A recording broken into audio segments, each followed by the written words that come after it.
Okay, hi guys, I'm Callie, for those of you who don't know me. Hopefully this setup doesn't fall. I have a tripod, but I was too lazy to go downstairs and get it, so you guys are on a huge pile of books on my bed. But I thought I would just talk about law school a little bit. I know a lot of you have questions.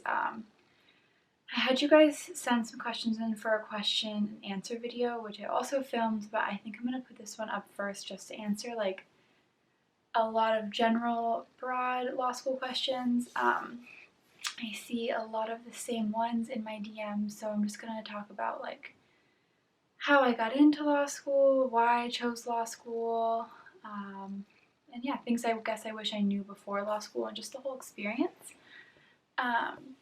So first of all, I'm not saying where I go to law school just for privacy reasons until I graduate. I will let you guys know then. I graduate in spring of 2022, so I am a 2L in my second year. I am officially halfway through actually, as of literally just finishing finals, so that's crazy. I go to law school in New York City, and I plan on going into fashion law, which is like a specified field in intellectual property. So I guess to start out, how I even decided to go to law school. So when I was younger, I was really interested in being a lawyer. I've always been into like true crime shows and like lawyer shows like ever since I was little. So I've wanted to be one for a long time. But when I was like maybe in 5th or 6th grade, I remember I was like talking on a field trip. Actually, we were on the bus and I was like talking about how I wanted to be a lawyer. And I remember so vividly this one kid was like, my dad's a lawyer and he says it's the biggest mistake of his entire life, don't do it, like it's like his #1 regret and he's miserable. So after that guy said that to me, I was like so scared off from being a lawyer that I completely changed my mind and was like, okay, never mind, not gonna do that. Fast forward to high school. In high school, I feel like I struggled a lot. I honestly would say they were probably like the hardest 4 years of my life. Well, the hardest 5 years, I guess, because I'm including freshman year of college in that period too.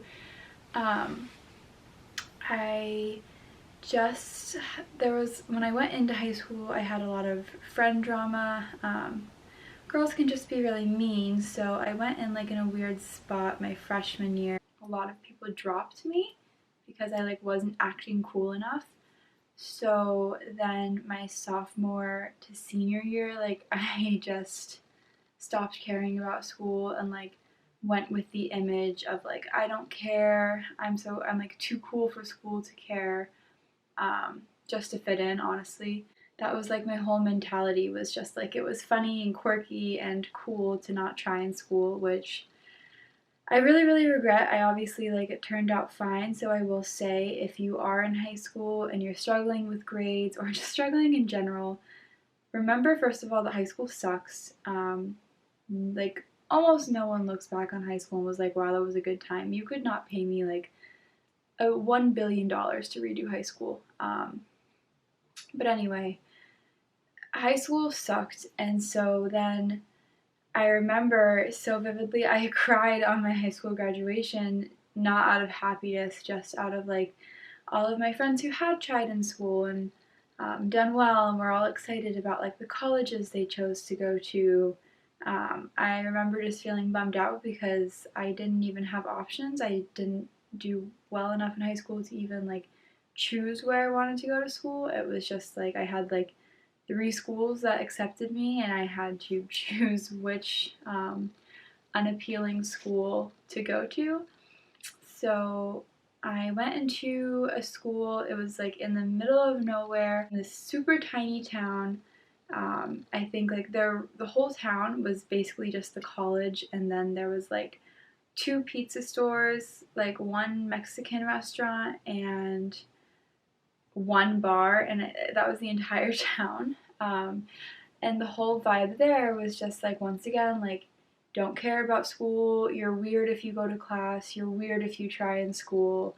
And like, it was a huge party school. The environment was like, literally, like, it was so normal to go out every single night. Like, you know how like normal colleges, there's like Thursday, Thursday, and like Friday, Saturday, you know what I mean? But like at my school, it was like Monday, Tuesday, Wednesday, Thursday, Friday, Saturday, Sunday.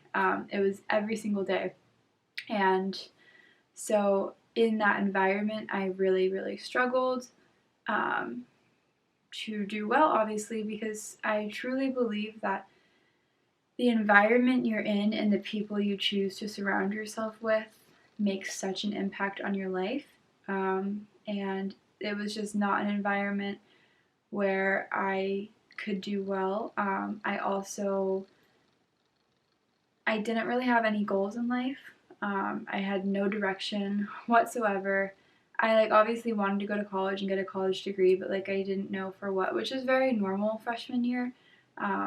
But I think on top of that, I just was struggling a lot mentally. And I think like the party lifestyle um, and like the small town that I just hated um, really, really affected me. And I definitely like just, it was hard too because I get really homesick really easily, but also on top of being homesick, I was like on my own for the first time, being able to decide like when I went out, when I came home, like if I did my homework or not, you know what I mean? So it was just a very difficult transition for me. Um, and yeah, I would just say I ended up getting like super, super, super depressed because I was just living such an unhealthy lifestyle. I had no idea what I was doing with my life. So I would say that freshman year of college was genuinely hands down the worst year of my entire life. I've never been so depressed and like just lost in my entire life. So I knew I had to make a change. Um, so my best friend, actually, she was going to school in Florida and she didn't like it for other reasons. And she told me, "Oh, I'm transferring to the school in Boston, Suffolk." Um, and she didn't want to tell me because she was like scared she was gonna jinx it, but like then she was like, "Wait, we should transfer together." So she told me literally last minute, and they had these in-person interviews. And so I found out literally 2 days before the in-person interview, and so I went to the interview. I remember it was so stressful because I needed my transcripts from my old school if I wanted to go to this in-person interview. And when you went, like that's they either told you you were admitted or you're not, like you were admitted or you weren't on the spot. So like you needed all your stuff there. And so I went to my old school that I was trying to transfer out of, like asking for my transcripts, and the person that was supposed to be there to give you transcripts was not there because I also needed like some like report just to say like I hadn't done anything crazy at that school. But someone signed it. Like I begged them. I was like, look, like I really need this. So I begged someone else who didn't really have the authority to sign it, kind of, but they did. They like got approval and were able to sign it. So, because I was going, like, after I went to get that paper, I was going straight to Suffolk to the interview. Like, I needed it that day. So that was so stressful. That almost ruined everything. And so I went to Suffolk. I got in on the spot. I kind of, like, just explained myself, like, because she looked at my grades and she was like, what are these? And, like, I kind of explained. And Suffolk gave me a chance. And I swear, like, Suffolk University changed my life. Not to sound dramatic, but also like seriously. So once I got admitted, you had to choose a major because it was sophomore year. So I actually went in as a pre-med major, which was so dumb because I'm so bad at math and science. Like I don't know what I was thinking. I just thought it would be really cool. I wanted to be either a psychologist or a pediatrician. Um, but that was really, I'm sure I could have done it, but I'm just very bad at math and science. So anyway, I went into my first chem class and I was like warned that they were gonna try to weed people out. But I went in and they started the class by like saying, if you don't know this, this, or this, you should leave. And I was like, oh my god, I don't know any of this. So I literally like ran out of the classroom like the first like 30 minutes, ran to my advisor, and I was like, I have no idea what I'm doing, but I need to change my major right now. And I was going to be like an English major just because I didn't really know what to do, and I've always had like a strength in reading and writing my whole life. Um, and she was like, well, why don't you try our pre-law program? I think it'd be really good for you. And so I tried it and I literally ended up loving it. So I guess the rest is history. After that, I guess just a little bit about like my application process. I toured schools my junior year in the fall in New York. I like toured a bunch of New York law schools and fell in love with a few.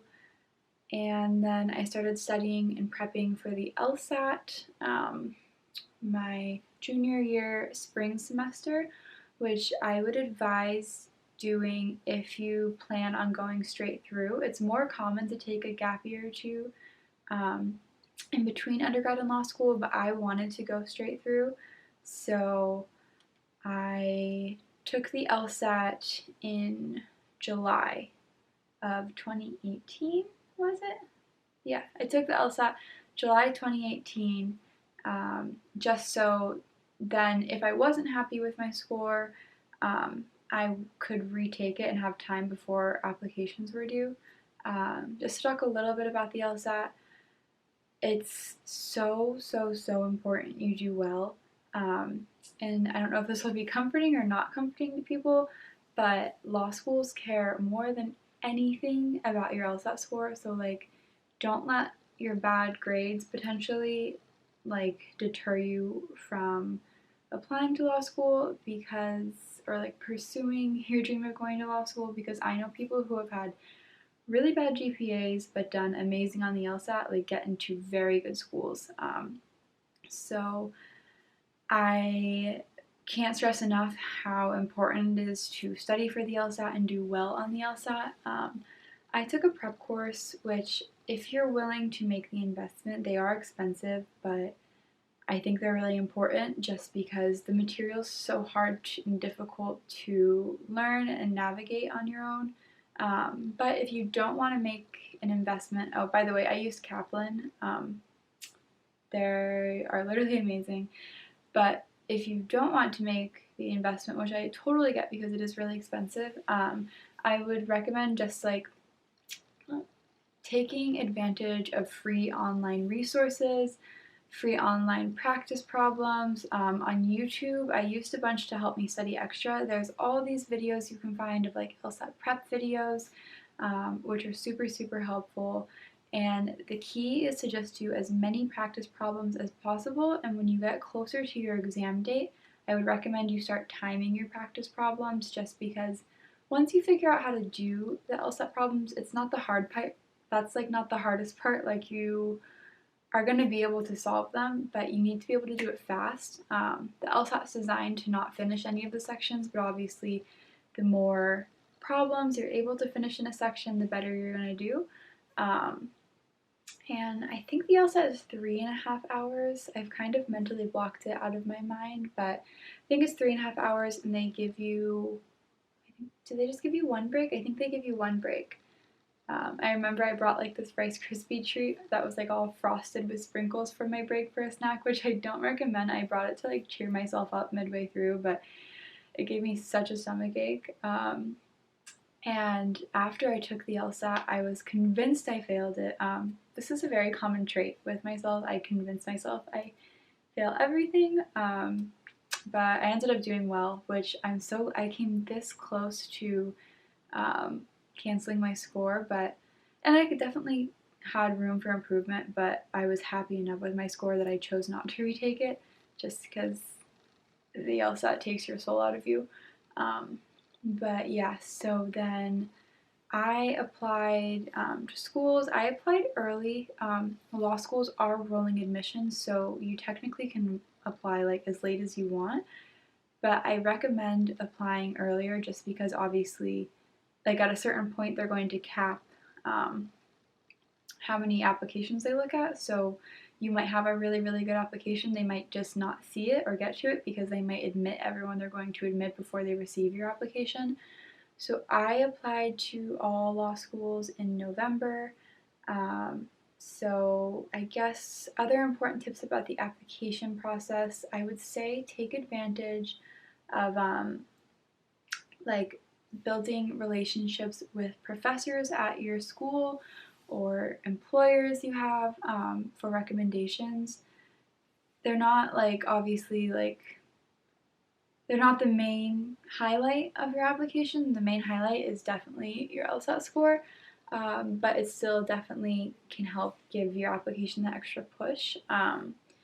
And so I would recommend that. Also, personal statement wise, you have to write a personal statement, which I think is only like 500 words. No, actually, that's so not true. Let me look it up. I can't remember how long the personal statement is. 1 second. So most law schools it's 700 to 1400 words, so it's not long. And the best advice I ever received for personal statement writing is to think about it as you're writing a personal statement, as it's like your 5 minutes in front of the admissions board to tell them why they should accept you, like what is special about you besides your GPA score and your LSAT score. Like let's say it's you and someone else. You guys have the same score. What's different about you than them that's going to make you like suitable for their school? So I wrote mine actually about basically just like kind of my life, but like going through struggles, overcoming a hardship, and like by showing I can't remember exactly how I wrote it, but I started it with I've always just struggled with change since I was little. I remember I actually talked about this in my personal statement. My mom had moved my bed from one side of the room, and like I stayed up all crying for like 4 nights until we moved it back. I hate change, and through life that's been difficult for me to deal with certain changes. And trying to learn to adjust. So I kind of talked about how I have learned to adjust and cope with things and overcome hardships throughout my life, which was a good topic. My advisor said, at least, because he made the point that, first of all, lawyers are notorious for hating change. So that can be like a little highlight, I guess, to relate to them, but also it shows perseverance. It shows that I can overcome things and persevere through tough situations, which is a really good trait to have for law school. So yeah, I definitely don't write your personal statement on like a tempting cliche like the time you did a community service trip or something. Law schools hate that. They don't want to hear about that. They want to hear about you and like what makes you a good candidate for law school. Now just to talk about what law school is like a little bit. I think the biggest shock to me for law school was I remember at my orientation, she wasn't our advisor, it was like a mentor, it was a 3L who took us like around on our orientation. And I remember she told us like, yeah, once you get used to reading like 4 to 5 hours a day, you will be able to like tolerate and like cope with law school. And I remember thinking, there is absolutely no way I'm reading 4 to 5 hours a day. Like, what? And like, I am a fast reader. I've always been a fast reader. So I was like, I'm not going to read 4 to 5 hours a day. She was right. She was absolutely right. Which came as a shock because you only get assigned like, I would say readings range from like 25 to 40 pages. They pick up a little bit more with how long they are. Your second year, and I'm assuming third year, I'm not in my third year so I can't speak from experience, but they definitely pick up a little bit in length your second year. But those 20 to 40 pages, like if you're reading a normal book, that might take you like an hour, 2 hours, but with law school, because you have to analyze what you're reading and like truly understand it, it really does take like 4 hours. I will say with time you get used to it. You like understand how to read. It's a lot harder in the beginning because you just have never read anything so dense, but I promise you will get used to it. I just remember being so shocked and being like, I'm never going to be able to understand this, but you will. You'll get used to the way people write. One thing that really helps me, the way I take notes, I got a Quimby subscription and I retype the case briefs after every case I read, just because Quimby will highlight things from the case I might have missed. Quimby's also really, really good for cold calls, because basically cold calling, if you don't know what it is, it's when a professor will call on you. They use the Socratic method, so they call at random on different people. You never know when you're going to be called on, and you get drilled for the backs of the case. Quimby can help you kind of answer some of the questions. But cold calling was also something I really had to adjust to. It actually was kind of what started my like really bad panic attacks first year. In my civil procedure class, the professor was so nice. I genuinely really, really loved her, but her cold call styling was very intense. She was really nice when people got things wrong, but she would cold call you and drill you for like sometimes over like an hour and a half. I remember I had my first panic attack in law school in that class, and like I literally thought I was dying in class. So I remember running to the bathroom, and then after that, every single day before class, I would do breathing exercises with my friends because it got to a point where I was like scared to go to class because I was getting panic attacks so bad. Anyway, cold calls are not as scary once you get used to them. No one's going to judge you if you get something wrong. If someone does judge you for getting something wrong, that's not someone you want to be friends with. That's not someone you should care about their opinion anyway, because that's just lame. Majority of people will resonate with you and understand.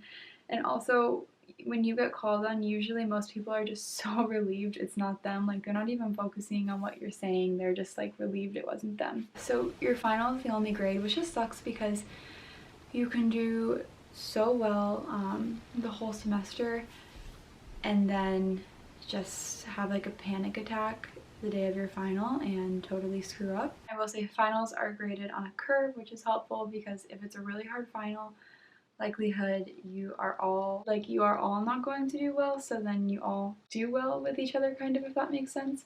Being totally transparent, law school is something else. They're starting to get better about mental health, focusing on law school, but out of all grad schools, statistically wise, law school is the most anxiety inducing. I'm not saying it's harder than med school, just statistically wise, 70% of med students graduate with some sort of stress disorder, whereas 90% of law students graduate with a stress disorder. So stress among law students is 96% compared to 70% in med students and 43% in graduate students. It says, entering law students have a psychological profile similar to the general public. After law school, 20 to 40% have a psychological dysfunction. A study that the ABA did in 2015, 76% of students they screened showed symptoms of anxiety disorder. 71% of the students showed signs of depression. 43 exhibited symptoms connected to bipolar disorder, and 23% demonstrated symptoms of PTSD. So yeah, you get the point. I'm not trying to scare you out of law school by any means, and law schools are taking this more seriously now, because the fact that it's so stress-inducing that people are graduating with PTSD from law school like really says something. I have struggled with anxiety so bad my whole life, but law school, it's heightened to something I can't even compare. I think a big part of that is not only just the way it's designed with cold calling in one grade, but I think another really difficult part about it is something called imposter syndrome, which everyone suffers from in law school, and if they don't, they're lying. Basically, the feeling that like you don't belong, you shouldn't be there, like you just got lucky to get into law school, like you're not actually as smart as everyone else, you're not doing as much as everyone else, and like you're not capable like everyone else. And that's something I've really struggled with during law school. I struggled with that like honestly my whole life, but it's heightened in law school because it is hard. I always feel like I'm not studying as much as everyone else, or I'm not putting in enough work like everyone else, or I don't understand things as much as everyone else. But I mean, my grades say otherwise. I know otherwise, but it's just definitely hard. And you are just surrounded with so many, everyone in law school is smart. Well, I guess maybe not everyone, but I mean, you have to be smart to get into law school. It's just important to know and remember you're not alone in feeling that way. Everyone feels that way. I guess my best advice to deal with the stress of law school is number one, stay organized. If you stay organized, you can still have plenty of time to have a social life, which is so important to have a social life out of law school. I can't stress it enough. I like make that a priority just because overall my mental health is priority over law school, over anything. During like pre-pandemic, I would still go out like to clubs with my friends like every weekend. The way I would do is I would like go out on a Thursday night, have Friday to recover, and then catch up and do all my reading for the next week on Saturday and Sunday. I think allowing yourself a break when you need one is really important. Let's say like you have a lot of reading, but you get home and like you feel like you're going to explode after class. I've been there, and trying to do the reading when you're in that mental state, first of all, you're not going to retain the reading and you're just going to stress yourself out more. That can build up and build up. So it's important to take a break, and it's important to allow yourself that break too. Don't feel guilty about it. I've taken breaks so many times and then like, but like it's, I sit there just in guilt being like I should be studying. So when you decide, like when you feel that way, allow yourself the break, but also like, do not feel guilty. Recognize that you need that break and it's going to help you. I think it's really, really important to have a stress outlet. That's my second most important thing. I work out. That's my stress outlet. I think it's a really good stress outlet because it gives you endorphins. It really does like physically relieve so much stress and it clears your mind. So I make working out a really, really important aspect of my life just because I need somewhere to just get that stress out. I ended off this video on kind of a darker note, but law school, like despite everything, I'm really, really glad I chose to go to law school. I have made like friends that I will have for life. I'm going to be able to be a lawyer when I'm out of this. 3 years, it will be over. I will be able to have a social life again eventually, and I still do have a social life. Well, not right now because of the pandemic. If I can do it, you can do it. Yes, that's all I really have to say. I am going to end this video off here, and I can do like another video soon where I can go more into depth. So if you guys have questions you want me to answer, like specifically that I didn't get to about law school or study tips, high school, college, anything, leave them below. Make sure to give this video a like if you liked it. Make sure to subscribe if you haven't already and you want to. And yeah, alright, I love you guys.